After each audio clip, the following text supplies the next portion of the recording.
Olá, meus irmãos, bem-vindos ao canal Mistério Palavra do Senhor. Vamos dar continuidade ao estudo da Bíblia, Evangelho de Jesus Cristo segundo João, capítulo 5 até o capítulo 8. Meu irmão, minha irmã, o capítulo 5 vai falar, entre outras coisas, da cura junto ao tanque do Betesda, né?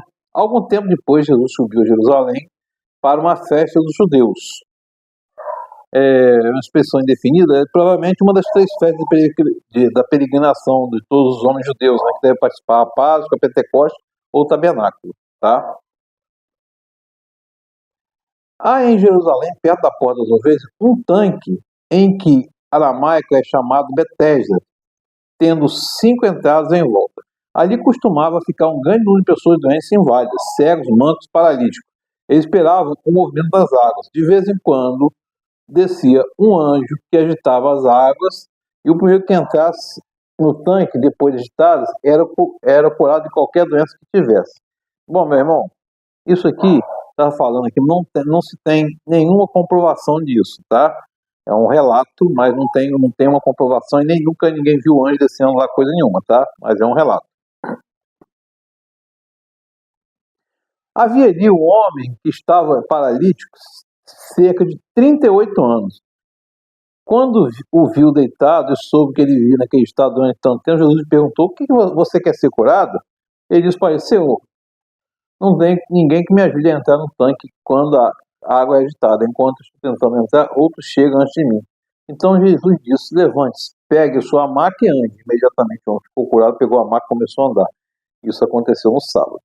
E aí, meu irmão, minha irmã, vamos ver aqui, no sábado, toda aquela questão da religiosidade, você não pode curar no sábado, né, que foi uma das questões, um dos grandes temas, né,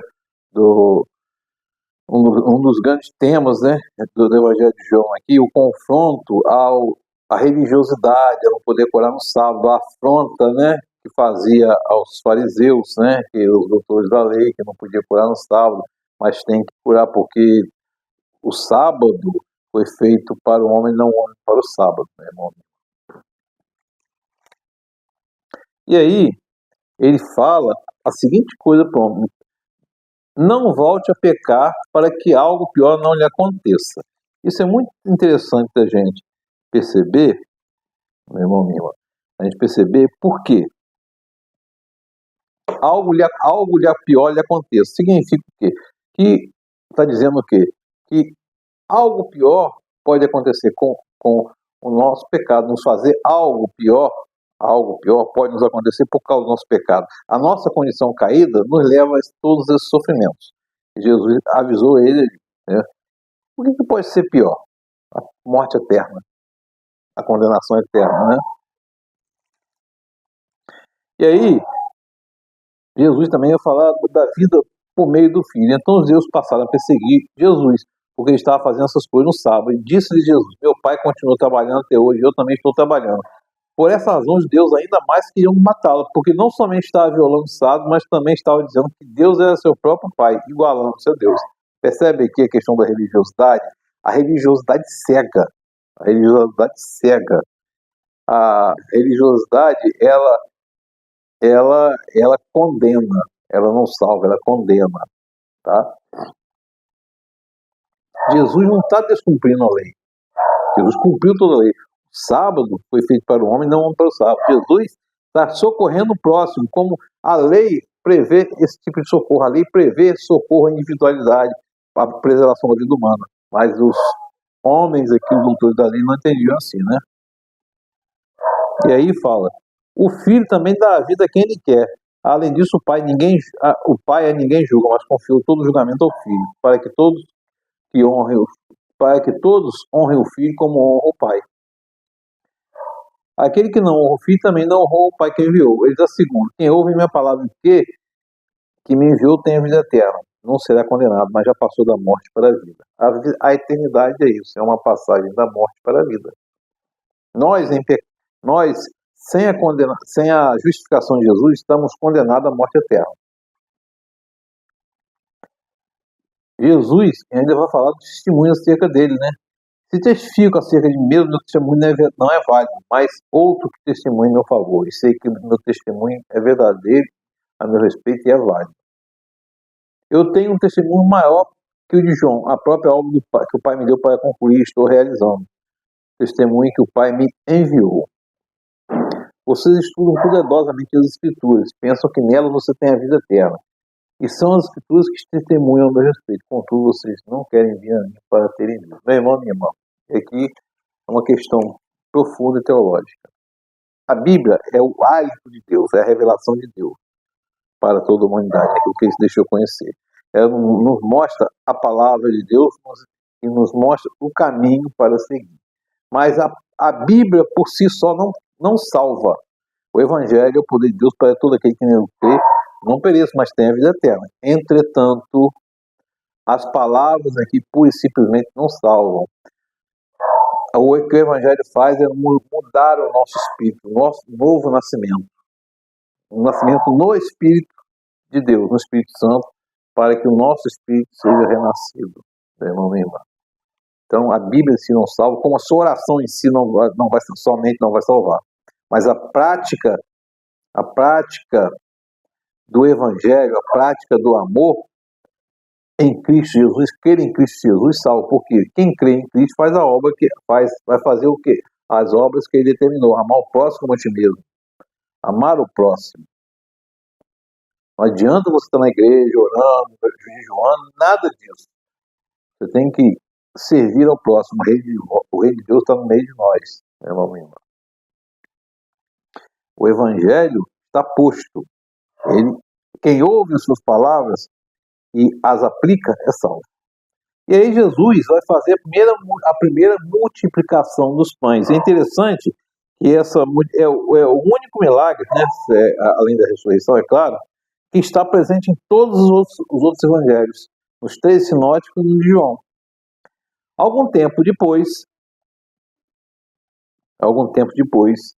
partiu por outra margem do mar da Galileia, ou seja, o mar de Tiberíades. E aqui o mar da Galileia é um lago, na verdade, né? E grande multidão continuava seguindo porque viu sinais miraculosos que ele tinha realizado nos doentes. Então Jesus subiu ao monte, sentou-se com seus discípulos, estava próxima à festa judaica. Jesus, naturalmente, ele participou de 3 a 4 festas da Páscoa. O ministério dele durou 3 anos, de 30 a 33, ele participou de 3, né? Levantando os olhos, vendo a grande multidão que se aproximava, Jesus disse: onde compraremos pão para esse povo comer? Fez essa pergunta para pôr a prova, né? Fez a pergunta para pôr a prova. Porque ele perguntou isso a Filipe, né? Onde compraremos pão para esse povo comer? Filipe, 200 denários. Um denário é uma diária do trabalhador naquela época, tá? 200 denários não comprariam um pão suficiente para cada um recebesse um pedaço. E aí, o outro discípulo André, irmão de Simão Pedro, tomou a palavra. Aqui está um rapaz que tem com 5 pães cevados e 2 peixinhos. Mas o que é isso para tanta gente? Lembrando que pão cevado era um pão barato, era comida de pobre, tá? E aí Jesus vai juntar o povo, sentar na grama, o povo, vai dar graças, vai partir os pães, os peixes, vai sobrar pedaço. Aqui, meu irmão, não diz quantos pedaços sobraram, nem quantos cestos foram levantados, mas a gente sabe que na primeira multiplicação foram 5.000 alimentados, mas sobraram 12 cestos, tá? O número do governo e o número de discípulos. E aí, Jesus vai andar sobre as águas. Jesus vai quebrar um princípio da densidade. Ao anoitecer, os discípulos desceram para o mar, entraram no barco, começaram a atravessar para Cafarnaum. Já estava escuro, Jesus não tinha ido onde eles estavam. Soprava o vento forte e as águas estavam agitadas. Depois de terem remado cerca de 5 ou 6 quilômetros, viram Jesus aproximando do barco andando sobre o mar e ficaram aterrorizados. Mas ele disse: eu não tenho medo. Então receberam no barco. Primeiro, meu irmão, primeiro precisa entender que densidade é a relação de massa pelo volume. O gelo flutua, embora sendo água, flutua na água. Por quê? Porque a concentração da massa é grande em um pedaço pequeno um pedaço pequeno concentrado. Massa dividido pelo volume, tá? A rolha flutua porque o peso da rolha é menor que a água. Então Jesus aqui quebra esse conceito de densidade.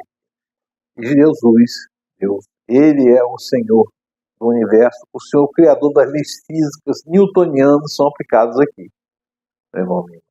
E ele é o controlador disso tudo. Já que é assim, ele aqui está a prova, que ele quebrou aqui o conceito de densidade, tá? Jesus vai dizer que ele é o pão da vida. Quando chegaram do outro lado do mar, perguntaram: mestre, quando chegaste aqui? Aí Jesus respondeu: a verdade é que vocês estão procurando não porque viram sinais miraculosos, mas porque comeram pão e ficaram satisfeitos. Não trabalhem pela comida que está, mas pela comida que permanece para a vida eterna, a qual o Filho do Homem lhes dará. Deus, o Pai, nele colocou o selo da aprovação. É aqui, meu irmão. A gente não consegue, por esforço próprio, se salvar. Jesus fez o sacrifício de carne, é o que está dizendo aqui, morreu na cruz por nós, está nos substituindo lá. Está nos substituindo. Ele nos salvou. Nossa obra, nossa fé, nossa própria esforço, ele não conseguiria. Tá? Não há algo para conquistar por esforço próprio, mas receber pela fé em Cristo. Tá? E aí os discípulos vão falar: Senhor, dá-nos desse pão. Então Jesus vai falar: eu sou o pão da vida, aquele que vem em mim, que crê em mim, nunca mais terá fome, nunca mais terá sede. Como falou com a mulher samaritana lá, né? A água que salta para a vida eterna, uma fonte, né? E aqui, meu irmão, eu sou o pão da vida. É o primeiro eu sou do Evangelho de João. Na verdade, o Evangelho de João tem 7 eu sou. Jesus usa essa frase 7 vezes. Uma de perfeição e completude também, né? E aí, Jesus vai falar: os antepassados de vocês comeram maná e morreram, mas aquele que se alimenta deste pão viverá para sempre. E disse isso quando ensinava na sinagoga de Cafarnaum. E quando ouviram isso, muitos discípulos abandonaram Jesus e perguntaram: que palavra dura é essa? Quem pode suportar uma coisa dessa? Afrontava o entendimento deles, entre outras coisas, tá? E aí Jesus fala: o Espírito, aqui é o Espírito Santo, dá vida. A carne não produz nada, se aproveita. Meu irmão, que só o Espírito Santo dá a vida a gente. A gente trabalha aqui, a gente sabe aqui que essa carne vai morrer. E a gente vai em espírito para a eternidade. Meu irmão. E aí depois Jesus vai para a festa das cabanas, né? A festa das cabanas é narrado aqui, e é interessante a gente observar que é mais uma festa aqui, tá? Depois disso, Jesus percorreu a Galiléia e manteve-se deliberadamente longe da Judéia, porque os judeus procuravam tirar a vida.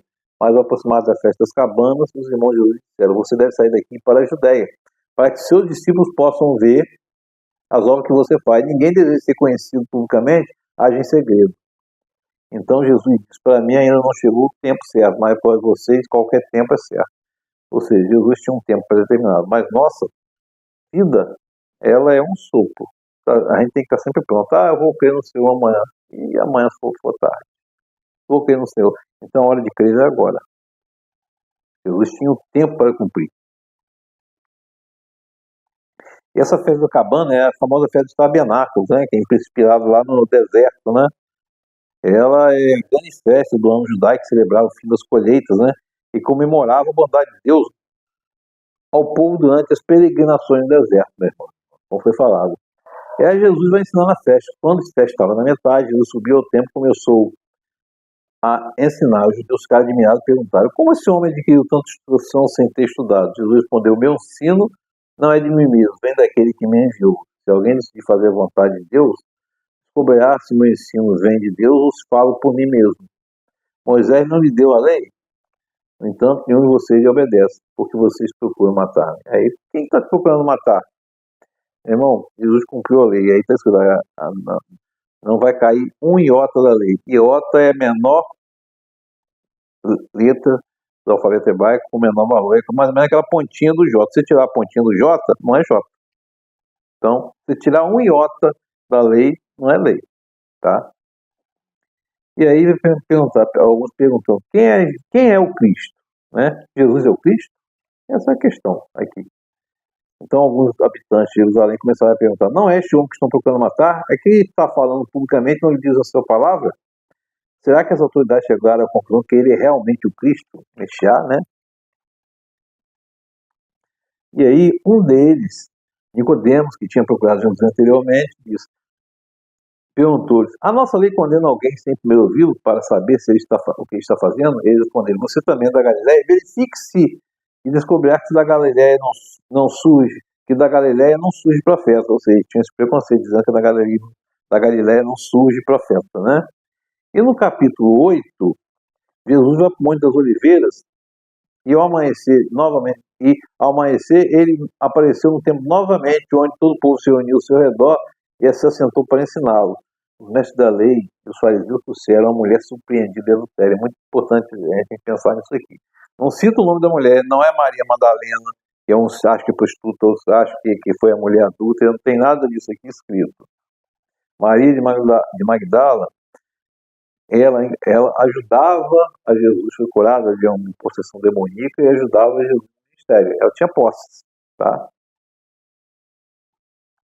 E fizeram ela ficar em pé diante de todos, disseram a Jesus: mestre, essa mulher foi surpreendida em ato de adultério. Na lei de Moisés nos ordena apedrejar tais mulheres. O que o senhor diz? Estava amando para Jesus, né? E aí Jesus estava inclinado, escrevendo, né, com o dedo lá no chão, lá, não se sabe o que estava escrevendo, devia estar escrevendo a hipócrita, né? Se algum de vocês estiver sem pecado, seja o primeiro que atire a pedra nela. Inclinou-se novamente e continuou escrevendo. Aí eles foram embora. Mulher, onde estão eles? Ninguém te condenou? Não. Não, senhor. Jesus declarou: eu também não a condeno. Agora vá e abandone sua vida de pecado. Meu irmão, minha irmã. E aqui a gente tem que pensar como isso foi uma coisa ardilosa por parte dos doutores da lei. Primeiro, que ninguém comete adultério sozinho. Cadê o homem que estava cometendo adultério? Não aparece, né? Foi para testar Jesus mesmo, entendeu? Então a gente precisa pensar sobre isso. Todo pecado tem a nossa consciência, todo pecado tem a nossa autorização para pecarmos. Todo pecado, ele com autorização nossa para pecar. Nós nos autorizamos a pecar. Quando a gente sofre alguma opressão, a gente está, para sofrer a opressão, primeiro de tudo, a gente dá legalidade para ser oprimido. E a gente permite. Então, ninguém peca sem querer. Não. Todos pecamos, porque é da nossa natureza pecar, mas todos nós consentimos no pecado. O livre-arbítrio é justamente para você não pecar, e você ter consciência para não pecar, meu irmão, minha irmã. Adão e Eva, eles tinham o livre-arbítrio, tinham consciência. Eles erraram, tinham o livre-arbítrio, tinham consciência. Tá? Para sair dessa condenação do pecado, Jesus foi à cruz para nos salvar, nos justificar. Nos tornar justificados, não justos. Justo é um só, impecável Jesus Cristo. Nós somos justificados. Quando falar um justo, meu justo virá pela fé, não é o meu justo no sentido de justo e perfeito. Meu justificado virá pela fé, porque a fé em Cristo justifica, nos livra da condenação eterna. É preciso entender isso. Que o Espírito Santo de Deus esteja sobre nós, nos confortando, nos consolando. Amém. Glória a Deus.